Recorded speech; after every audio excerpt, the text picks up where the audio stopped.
Yesu Kristo umwami wacu n'umucunguzi. Amen. Haleluya. Yesu ashimwe. Karibu Mado. Haleluya. Amen. Amen. Ndashima Imana impaye aka kanya kugira ngo tuganire.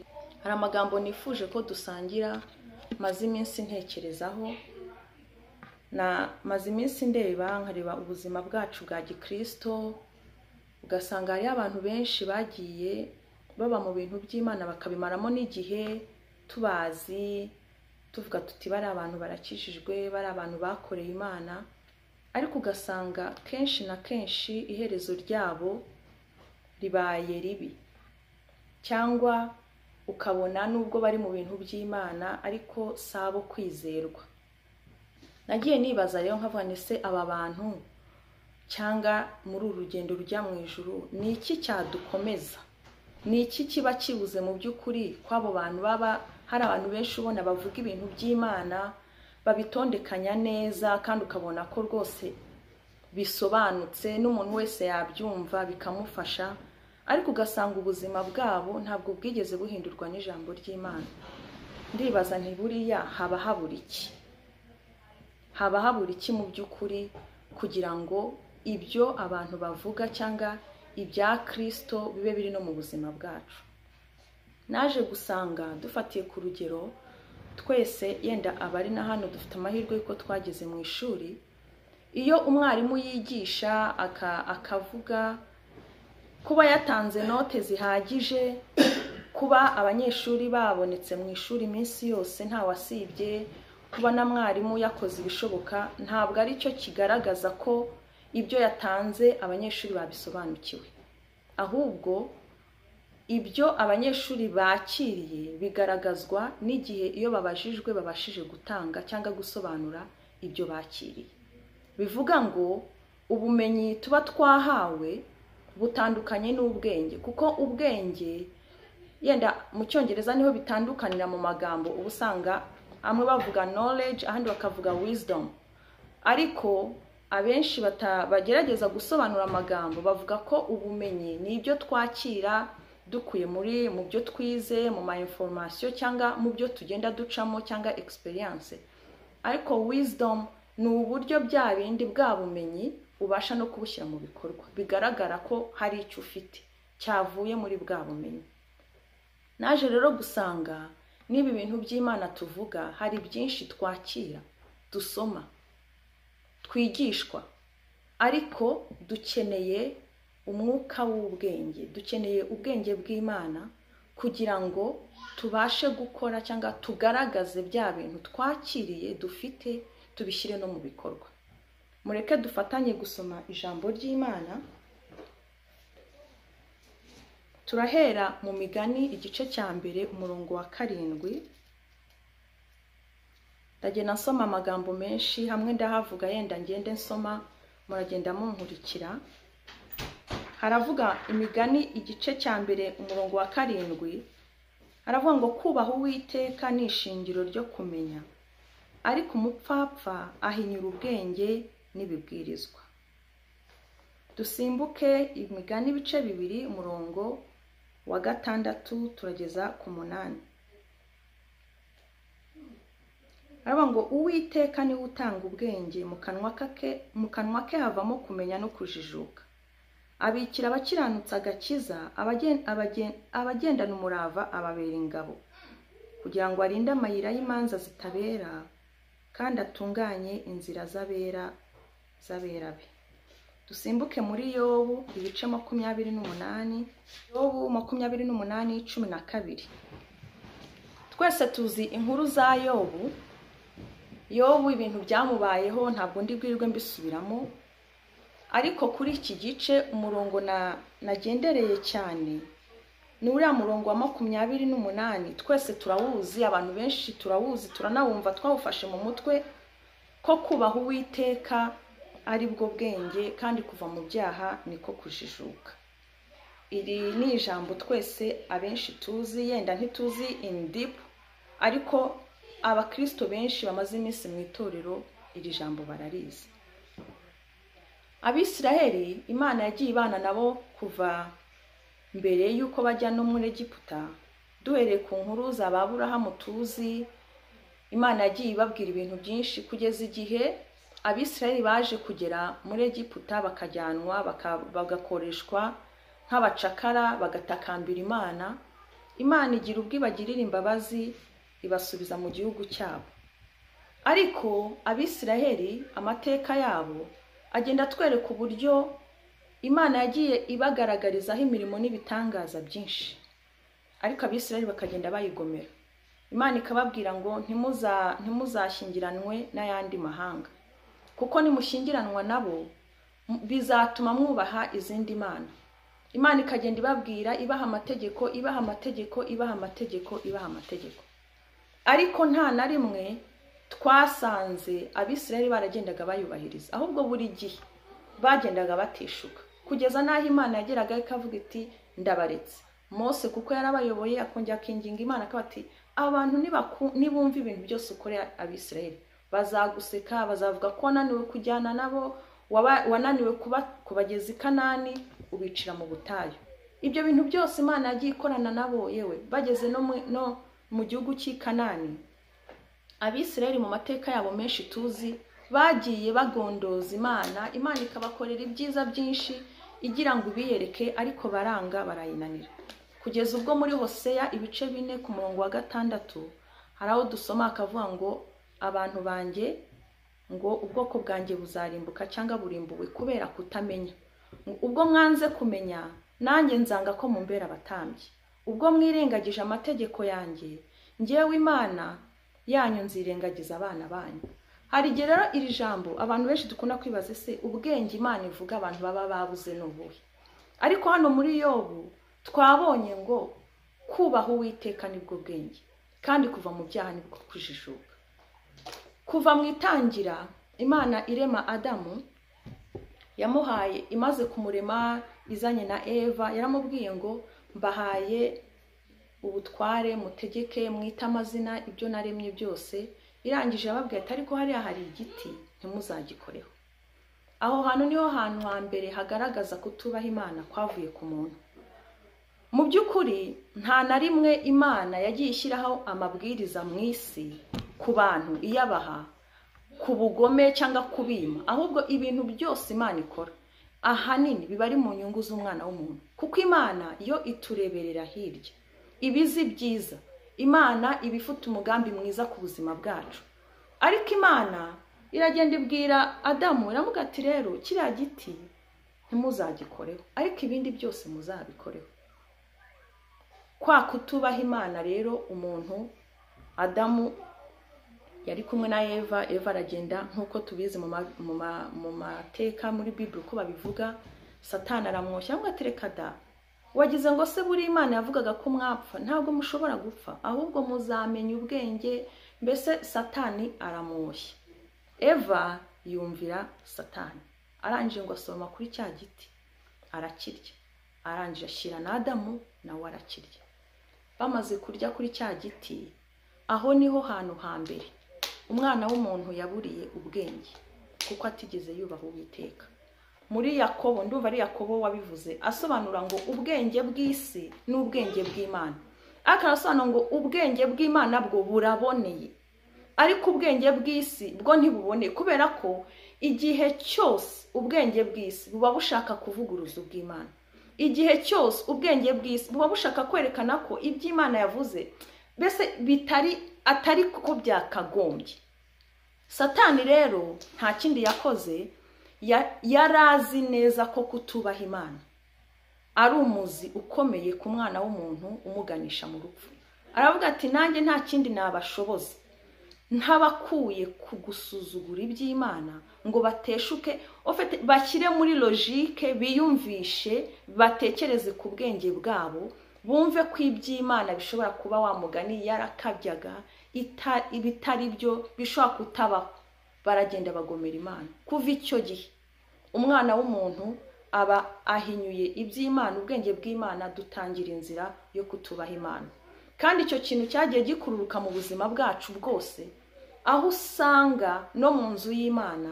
Icyo nicyo nagambiriye ko tuganira, umwuka w'ubwenge dukeneye niho uzasanga buri gihe Imana iba yerekanye umurongo abantu bakwiye kugenderamo. Imana ikerekana uburyo abantu b'Imana bakwiriye kubaho. Ariko buri gihe mu buzima bwa gikristo ugasanga umwana w'umuntu wafite ukundi kuntu yumva yashaka kubirema.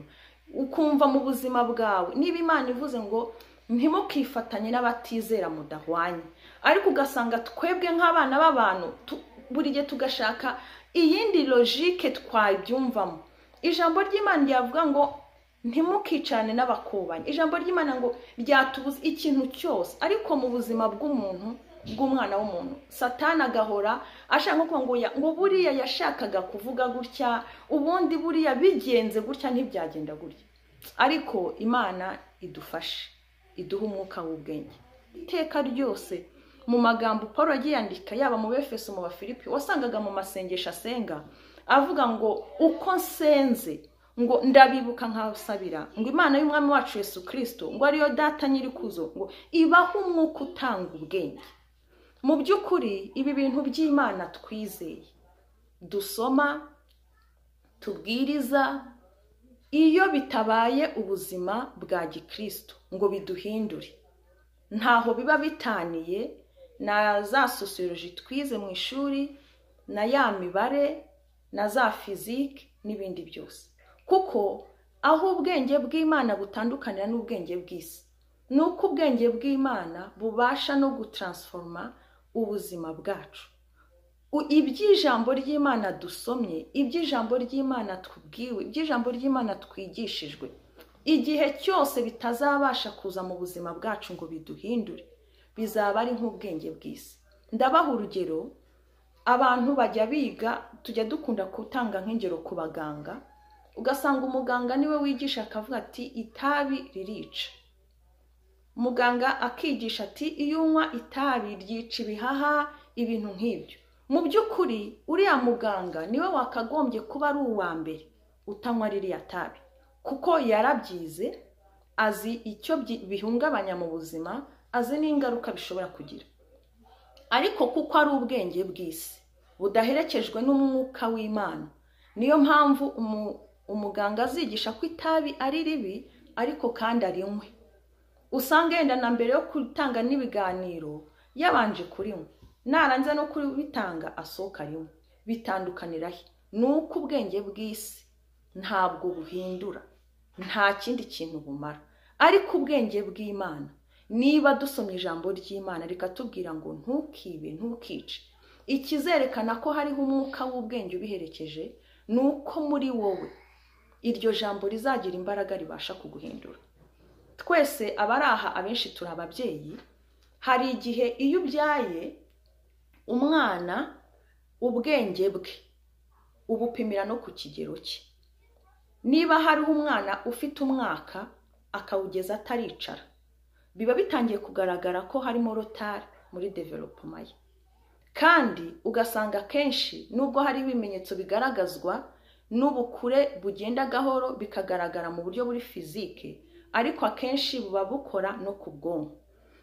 Igihe kinini uzasanga umwana afite ibibazo bigaragarira inyuma, umwana utagenda, umwana ugeze ku myaka 4 atavuga, umwana ubasha guhamagara ntamenye ibyo ari byo, no mu ishuri bakwiga ukabona bagenda basigara inyuma.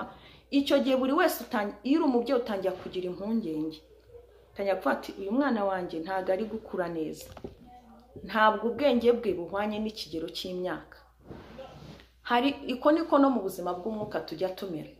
Hari igihe ujya usanga abantu bazi ibintu byinshi, ariko ikikubwira umuntu ntago ari ibyazi, ahubwo ikikwereka urugero rw'ubwenge bw'umuntu ni imirimo cyangwa ibyo akora. Muri sosiyete abantu benshi dukunda kubaho dushimwa, umuntu wese avuga ati banshimye. Akenshi muzasanga hari igihe umuntu atanga nka discours, ugasanga umuntu aravuze ati bya bintu uriya muntu avuze byuzuyemo ubwenge, uriya muntu rwose biriya bintu birimo ubwenge. Kubera iki? Avuze amagambo abantu bumva ni ubwenge. Cyangwa ugasanga undi baravuze ati twebwe mureke niba tugiye kwitoramo umuyobozi, akatoya uyu muntu agira ibitekerezo byiza ariko jijo maze mu bwenge zibari nkeya. Cyangwa undi akavuga ati uriya nubwo atavuga ariko ibintu akora bigaragaza ubwenge. mu by'ukuri ubwenge ni ikigero gihambaye abantu bagenda bapimiraho umuntu ashobora kwandika ibitabo akavuga ibintu ariko ugasanga arabata uriya muntu nubwo yandika ubwenge bwe ntacyo bumaze bwamupfiriye ubusa. Mbese ugasanga buri gihe mu buzima bwo mu isi development mental akenshi abantu bagenda bayiha agaciro kuko ibyo dukora, ibyo tuvuga, ubuzima tubayemo akenshi bugaragaza n'ikigero cy'ubwenge dufite. No mu buzima bw'umwuka rero niko bimeze. Niyo mpamvu no mu ijambo ry'Imana, Imana yavuze ngo abantu banjye bishwe no kutamenya. Mu by'ukuri Abisiraheli bageze igihe bumva bari fier gusa na stati bafite, bazi ko ari ubwoko Imana yitiriwe, bazi ko ari abantu Imana yahaye favor. Noneho icyo ngicyo cyonyine bagitindaho ariko ntibubahiriza ya mabwiriza Imana yabahaye. Imana ikareba uburyo Imana ivugana nabo, igakorana nabo, ikabaha amasezerano menshi, ariko yanze igatungurwa no kubona ba bantu bagenda bivanga n'abanyamahanga bakora ibinyuranye n'ibyo yababwiye. Imana ishishoje irareba ati aba bantu babuze ubwenge. Impamvu yari ivuze ko babuze ubwenge nuko mu by'ukuri ubuzima bwacu bwa buri munsi, ukigero cy'umwana w'umuntu aba yumva nubwo Imana hari ibyo ishyiraho, uba wumva abashaka ikintu kimeze nka independence, akumva hari ibintu yashishoza. Noneho kugeza ku rugero n'iby'Imana dukunda gushyiramo logique, ukavuga ati Imana nyine yavuze gutya ariko ubundi buriya kubera iki? Wa mwuka wa Satani kuva isi yaremwa, aho Satani yaje akagenekeza akabwira Eva terega buriya ntabwo Imana yavugaga ko mwapfa, yashaka kuvuga ko ahubwo mwahumuka, amaso yanyu agahweza mukareba kurushaho. Mbese ibintu by'Imana Satani akagerageza kubikuramo, niba navuga ngo imbaraga zabyo. Natwe rero abakristo igihe cyose ijambo ry'Imana tuvuga ridahwanye n'ibyo dukora ngo riduhindure, ntabwo tuba tubuze ikintu cyitwa umwuka w'ubwenge. Haba hari ubwenge bw'Imana tubura. Kandi hari igitabo nasomye kivuga ngo wisdom of God, ngo it's like God's mind.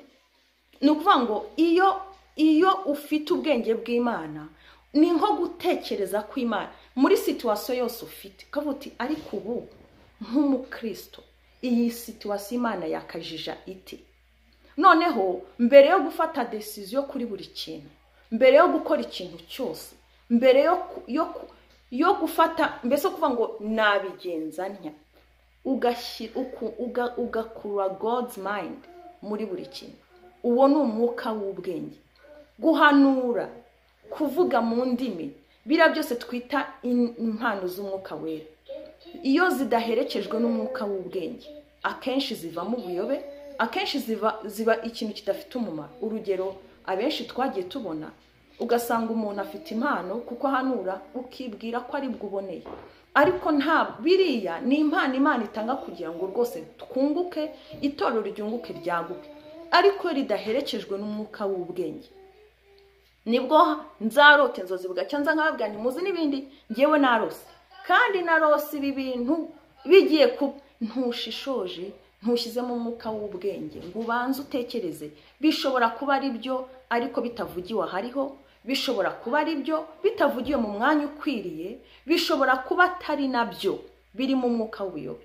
Ariko nta kindi kintu kidushoboza gutambuka muri buri situation nk'abakristo uretse kuba dufite ubwenge bw'Imana muri byose. Ubwenge bw'Imana rero turabukeneye nk'abakristo bakijijwe, turabukeneye nk'abantu bavuga ngo ntabwo ari bwo ngikizwa, hariho ibintu by'Imana, hari umurimo w'Imana nabayemo, ariko nkeneye umwuka w'ubwenge wo kugira ngo menye muri buri situation ibi bintu birakwiriye. Umuntu ufite umwuka w'ubwenge ntabwo apfa kuvuga mu gihe kitari cyo. Situation yose ikubayeho ntabwo uhita wumva wadesida uko ubitekereza ngo uvuge uti ndumva ari byo. Hari ibintu byinshi uzasanga n'abakristo bakunda kuvuga ati oya nubwo dusenga ariko tugomba no gutekereza. Ariko hejuru y'ibyo byose nk'abakristo dukeneye umwuka w'ubwenge ukubwira ngo iki kintu uko gitekereje nibyo gikora, cyangwa fata igihe witonde ubanze usenge, ubanze utekereze, ubanze urebe ese koko birakwiriye. ubwenge buturinda imitego. Ubwenge bw'Imana ni nk'umucyo utumurikira. Ubwenge bw'Imana butwereka imbogamizi zose zihishwe muri situasiyo ari yose twaba turimo. Kuko hari igihe ubona ibintu ukabibona mu itangira, ariko Imana yo ibi yabibonye no mu iherezo. Ukibitangira ukabona birasa neza, ariko ubwenge bw'Imana nibwo buzaguhishurira ngo iyi nzira wiyinyuramo, kuko mu itangirira irasa neza, ariko hirya irimo umutego wo kukugusha mu byaha. Dukeneye rero ubwenge bw'Imana, kandi ubu bwenge bw'Imana tubukeneye mu bintu ibyo ari byo byose. Umukristo w'ukuri ubundi yakagombye kumva ko dufitiye Imana icyizere ku kigero cyo hejuru. Impamvu n'ubundi abantu benshi bakunda gushyiramo ibindi logique, gutekereza ukundi, ni urugero rwacu rwo kwizera Imana ruba rukiri rutoya. Ukumva urashaka nawe kugerageza, ariko twibuke neza ko ubwenge bw'Imana buruta cyane, buruta kure bwa bwenge bwacu, kuko ibihishwe byose biri muri byo. Yobu, hariya twasomye muri Yobu niho havuze, hari aho yagiye agaragaza ibintu bitandukanye, ariko aravuze ngo imuhengerera, aravuga hati ubwenge ntibundimo, n'inyanja iti ntiburi kumwe nanjye. Yewe ngo ntabwo bugereranywa n'izahabu ya Ofiri, izahabu n'ibirahure ntibihwanye nabwo, kandi ntibwaguranwa ibyambarwa by'izahabu nziza. Ubwenge bw'Imana ubu ni ubw'agaciro gakomeye, kandi ntidushobora kugira ubwenge bw'Imana tudafite umubano wihariye uhagije n'Imana dukura mu ijambo ryayo. Iri jambo ry'Imana ririhagije, rishobora kukwereka situasiyo iyo ari yo yose wanyuramo, ukabasha gutambuka neza, kandi ubwenge bw'Imana bukakurinda. Yakobo ibice 3 umurongo wa 13 aravuga ngo ninde muri mwe w'umunyabwenge kandi w'umuhanga, niyerekanisha ingeso nziza n'imirimo ye afite ubugwaneza n'ubwenge. Ariko niba muhorana amakimbirane akaze mu mitima yanyu, mugahorana intonganya, ntimukabyiratane ngo mubeshyere ukuri. Bene ubwo bwenge si bwo bumanuka buvuye mu ijuru, ahubwo ni ubw'isi, ni ubw'inyamaswa abantu, ndetse n'ubw'abadayimoni. Kuko aho amakimbirane n'intonganya biri, aho niho no kuvurungana kuri no gukora ibibi byose. Yakobo yagiye avuga amagambo akomeye, kandi usanga ameze nk'impuguro zireba abakristo. Ariko umurongo wa 17 yasobanuye neza ubu bwenge bw'Imana buva mu ijuru uko bumeze. Irya mbere ngo buraboneye, kandi ubwo bwenge ni ubw'amahoro, n'ubw'ineza, bwemera kugirwa inama, bwuzuye imbabazi n'imbuto nziza. Ntabwo burobanura ku butoni, kandi ntibugira uburyarya. Mu by'ukuri sinzi ukuntu yenda nabivugaho, ariko ubwenge, Salomo ngo niwe umaze kwima, Imana yaramusuye mu ijoro mu nzozi, ngo iramubwira ngo wowe nsaba icyo ushaka. Ariko Salomo areba igihugu ahawe kuyobora. Mu by'ukuri abami ba kera nk'uko tubazi, ubwami ntago ari demokarasi, uravuga nyine uko kandi ubivuze, abaturage bakakuyoboka uko ibintu bimeze. Ariko Salomo aratekereza, aravuga ati ubutunzi n'ibindi byose umuntu yabishakisha, ariko niba navuga ngo agira ihishurirwa ryiza, yisabira Imana ubwenge. Ijambo ryiza Imana yamubwiye ngo ubwo usabye ubwenge, ntusabe ubutunzi cyangwa ikindi cyose, Imana irabumuha. Kandi ngo ntawo mu bami bamubanjirije cyangwa bamukurikiye wigeze ugira ubwenge nk'ubwa Salomo. Mu by'ukuri igitabo cyasa Imigani n'Umubwiriza, ngira ngo abenshi turabizi ko byagiye byandikwa na Salomo. Bavuga ko yavuze ku migani igera ku 3,000 n'indirimbo zigera ku 1,500. Ariko Salomo yari yaragiye acukumbura, nimusoma mu migani ahayenshi agenda avuga ku bwenge, avuga ku bwenge. Ariko Imana yamuhaye ubwo bwenge, ku buryo nko ku rugero rwa cyagiye aburanisha abagore babiri bapfushije umwana, ngo umwe yamuryamye warapfa aranje arafata. Byari bigoye kuba ruriya rubanza nk'umwami kurusobanura cyangwa ukaruca nk'umuntu, byari bigoye, kuko abagore bose barariraga. Noneho na wa wundi wibye umwana uwo yapfuye yaramuzi, ni nawe wari ufite umwana ararira rwose, byari bigoye. Ariko nk'uko nabibabwiye, ubwenge bw'Imana is as God's mind. Mu by'ukuri bufite n'ihishurirwa. Ubwenge bw'Imana nibwo buriya bwamubashishije gukemura ruriya rubanza. Mu buzima bwacu busanzwe hari igihe kenshi tubaho mu bintu biri confused, n'umwana w'umuntu atabasha gusobanukirwa. Uretse gusa ubwenge bw'Imana bubihishura, ukabona uvuye muri situation, wamara kugera hakurya ukavuga uti iyo ntagira Imana ngo inshoboze impishurire, uyu mutego mba nawuguyemo. Yakobo rero aravuga ngo ubwenge bw'Imana icyambere buraboneye. Kubonera ni nko kuvuga ngo nta cyasha kiba mu bwenge bw'Imana. Ibintu by'Imana biraboneye, bya bindi natwe ushyira ku meza ukarebuka ukumva ubuze icyo ubigaya, ubwo ni ubwenge bw'Imana. Ibintu by'abantu bishobora kugerageza ariko ntibyabonera, ariko ubwenge bw'Imana buba buboneye. Niyo mpamvu iyo usabye Imana ubwenge cyangwa ukayisaba inama mu kintu runaka, ugahamanya neza kubwo icyo kintu decision ufashe ari umwuka w'Imana uguhishuriye icyo kintu, nugisuzuma neza. Mu buzima bwacu bwa Gikristo mugende mwisuzuma, munasubiza amaso inyuma. Ikintu cyose Imana yakugiriyeho inama ugahishurirwa mu by'ukuri ko ari ubwenge buturutse mu ijuru ukagitambukamo, igipimo cya mbere uzasanga kiboneye. Icyo kintu kiraboneye, nta cyasha uzasangamo, kandi uzasanga uko Imana yabikugiriyemo inama, ubwo bwenge Imana yabiguhayemo bwari buboneye kandi bufite mbese buri santash buboneye. Ubwenge bw'Imana buraboneye. Ikindi cya kabiri ngo nubw'amahoro. Hariho ibintu byinshi dukunda gucamo, akenshi tukabona situation zimwe ziratugoye, ukumva ntabwo wibaza impamvu. Ariko iyo uhishuriwe ko yenda ari nka situation yashyizwemo n'Imana, cyangwa ukabona ni ibintu Imana yagukoreye, ikizabikubwira ibintu birimo Imana biba byuzuyemo amahoro. Ubundi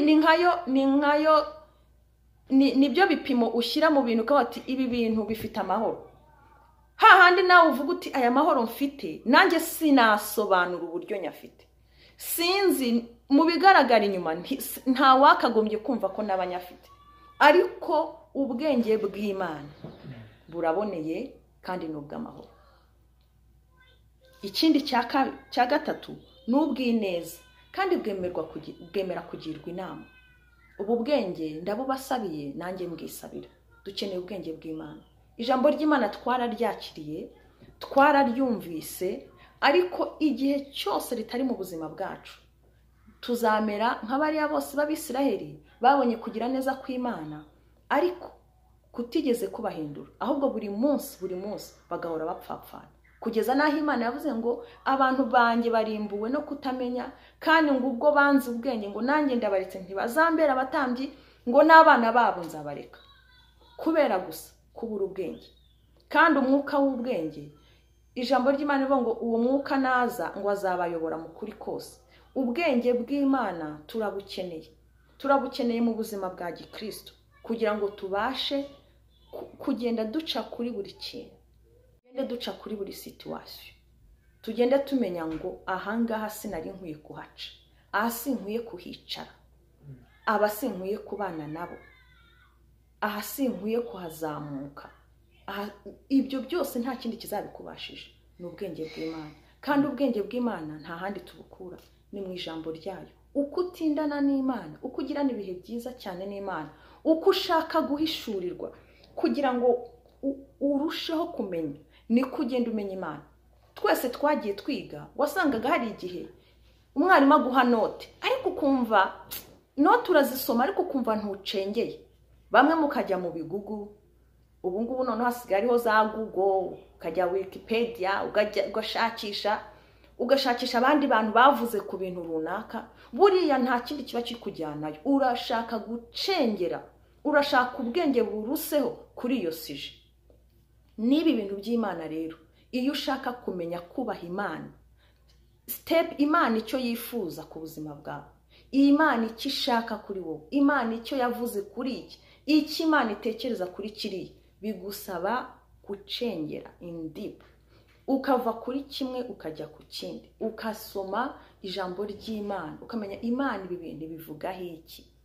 Niba ugeze muri situation runaka batariko Imana ibi bintu yabivuzeho iki, uwo ni umwuka w'ubwenge dukeneye. Naho ubundi natwe tuzisanga tumeze nk'abari Abisiraheli. Imana yagiye ibuza ibintu, Imana yagiye ikorera ibintu, Imana hendahenze yagerageje uburyo bwose, ariko Imana ikisanga bongeye bayiretse. Uyu munsi kababwira ati mwebwe nimurebe kuri kiriya giti, abantu bakareba ku giti bagakira. Inzoka z'ubusabwe zamara gutambuka, ejo ukabasanga bashyizeho ibigirwamana, ejo bundi bakongera bakiremera ibindi. Biriya byose ni kubera iki Imana yabirebye bati aba bantu yaba bari bazi Imana bari kumwe ntabwo bakagombye, ariko kubura ubwenge kwabo niko gutumye abantu banjye bagiye kurimbuka. Kutamenya Imana bafite, kutamenya nk'Imana yabo bigiye kubabuza ubwenge, ibigiye kubatera kurimbuka. Kubera iki? Kubura ubwenge. Ni kimwe natwe, iyo umuntu akwigisha ukabona umuntu arakwigisha, umuntu aragutaha igihe, hari igihe avuga ati iyaba uyu muntu yarazi ibi bintu agaciro byamumarira, ariko kubera kutamenya, ubujiji, kutita ku bintu, uyu muntu agiye kuzirya. Abantu benshi dutunze za telefone, buriya abantu bakoze telefone nzi neza ko harimo ama application menshi, nka Manuel Wizahit yabitubwira, ariko ubu hariho abantu benshi batunze telefone azi gusa guhamagara, azi gusa no kwitaba, azi gusa kohereza message no kwireseva. Umva ibindi ukabutamubaza. Ejo wajya kwaza umuntu ukamuti rero ngewe kugira ngo tuzavugane tuganira uzajye kuri Zoom. Ngo Zoom ni igiki? Ngo ni ikintu bagura ku isoko. Kubera iki? Nta hirya y'ibyo nta kindi wamubaza. Ariko iyo ufite telefone ntabwo bihagije, ahubwo kugira ngo uyikoreshe biragusaba ubwenge bwo kumenya ibirimo, ukamenya ku exploiter. Ubu hari abantu bafite iyi telefone bazi ku exploiter, bakubwira utuntu n'utundi, ugasanga nk'umuntu arakubwira ati shati ya video nayikuye uti ngaho mbwira aho nza guca rero nanjye nyikureho, kandi ubwo ufite telefone imaranye imyaka 5. Ugasanga nk'akana k'imyaka 15 kakira kajene kafashe telefone arinjiramo, arajya mu ma app, arajya mu byahe, telefone akaye-exploiter akakwereka ibintu n'ibindi. Wowe nyirayo wayiguze, wowe utanga amafaranga, uyimarana amasaha menshi, wowe uramutiza isaha imwe umwana yikoresha ibintu byinshi, ariko wowe uyimarana 24 hours, ugasanga hari ama app utajya we-exploit. Ibyo rero ni lack of knowledge. Ni byandi Imana ivuga ngo abantu banjye babuze ubwenge, kutamenya, kudashakisha, kudacukumbura ngo tumenye Imana twakurikiye, tumenye ibintu by'Imana. Ibintu by'Imana ubundi ni ubuzima buri full, bwuzuye. Ikintu cyose wakenera, uri umuntu wizeye Imana, uyizi by'ukuri, nta kintu na kimwe wabura. Niyo mpamvu Yesu yavuze ngo Yesu ni byose kumufite, Yesu ni byose kumufite. Ariko impamvu dushakishiriza ahandi, impamvu duhungira ahandi, nuko izo application zo mu Mana tutigeze tugira umutima w'ubwenge wo kuzishakisha. None ugasanga ugeze muri situation uvuga uti wabaza uriye, wajya kuba therapy, wajya mu bakanseri, wajya mu bandi, ariko nabo ni ngombwa, ariko hariho ikintu Imana muri yo harimo ubutunzi bwinshi. Niyo mpamvu Paulo yasabiye abo b'Efeso aravuga ati ngiyewe uko nsenze ndabasabira kugira ngo Imana ibahe ubwenge bwo kuyimenya, kandi ngo amaso yanyahweze, kuko muri Kristo harimo ibintu byinshi. Umuntu wabashije gusobanukirwa akagera mu Mana asangamo ubutunzi butagereranywa. Kubera iki? Muri Kristo harimo ibintu byose. Niba Imana yararemye abantu bakabasha guhanga ibintu byose tuzi, uko twari turi, uzasanga hari abana benshi cyangwa abantu bo kukigiye ubusanga uvuga ibintu gatatu, wowe ntabwo uri uwo muri iki gihe, uri uwo wa kera, wowe uracyari muri bavuga niba digital, abandi bakavuga ngo ni ibintu bya kera. Kubera iki? Ubukiza na version za kera, ibitekerezo byawe bari ibya kera, nturi develop, ntugende reka da. None ugasanga wowe wahereye kuri wa mwanya wa mbere ugikizwa uzi ko Yesu ababarira ibyaha, ariko ntabwo uzi Yesu nk'umujyanama, ntuzi Yesu nk'umukiza, ntuzi Yesu nk'umuyobozi. None wowe ukabuzi ngo niba ngiye kwihana ibyaha, ni Yesu yagiye kumusaraba kubw'ibyaha byanjye. ariko niba ndwaye ntuzi gusaba Imana ngo ugukize kubera iki ntiwigeze we-explota iyo app y'Imana ivuga ko Imana ari umukiza wacu. Ugasanga mu buzima busanzwe ubu tuzi yuko ibintu by'amafaranga bitaba kwa Yesu, mbese nta kubitekereza ku Mana, ni ibintu rwose by'isi. Ariko mu Mana harimo na management y'uburyo twatunga ayo mafaranga, hari n'uburyo wanayakoresha. Ibintu by'Imana rero ni nk'izo app. Hari ahantu muri Bibiliya avuga ngo ku munyembaraga uziyerekana nk'umunyembaraga, ariko ku munyantege nke uziyerekana nk'umunyantege. Mu by'ukuri dukeneye umwuka w'ubwenge wo guhishurirwa uburyo Imana imeze. Niyo mpamvu iyo wagiye ku Mana nk'umunyantege nke uzabona iyo side ujya ugira ngo ni ibintu by'ibinyantege nke bihari, ariko winjiyemo neza akexport agacukura akageramo, azakubwira Imana nk'inyembaraga. Uyu munsi none iyo dusomye mu isezerano rya kera twumva bari abantu barakoze ibintu bihambaye tukabyumva nk'amateka, ariko ni bakeya bumva ko biriya bintu bashobora no gukora ibirenze ibyo. Kandi Yesu yaravuze ngo nimunyizera muzakora n'ibirenze ibyo jye nakoze. Kandi nta jambo ry'Imana riba ari ikinyoma. Nuko Imana yari ibizi ko kwizera k'umuntu kubasha kumugeza ku rundi rugero rurenze n'iby'Imana yavuze. Ariko twese abenshi dushaka Imana ariko mu buryo buhwanye no kwizera kwacu guke. Tukumva niba ubonye Imana uyu munsi wasenga wabona Imana iguhaye akazi ko tigiye Imana nyizi nk'impakazi. Abantu bose kugenda bavuga Imana itanga akazi, Imana itanga akazi. Ejo haza umuntu wirwariye igicuri ati ngaho musengere, abo bantu ko tujya ariko hari umuntu w'Imana nzi ujya usengera abarwayi. Kubera iki? Ntiwigeze yo explota ubwenge bw'Imana ngo wige ugere ku kigero cyuko n'Imana ikiza abarwayi, kandi izo mbaraga cyangwa ubwo bushobozi nabwo yabuguhaye. Ntabwo Imana itanga akazi gusa, ntabwo Imana ikiza ibyaha gusa, nta nubwo Imana itagira decision runaka yakugiraho inama mu buzima bwacu bwa Kristo. Ibi bintu tuvuga by'Imana birakora 100% kandi ku bintu byose.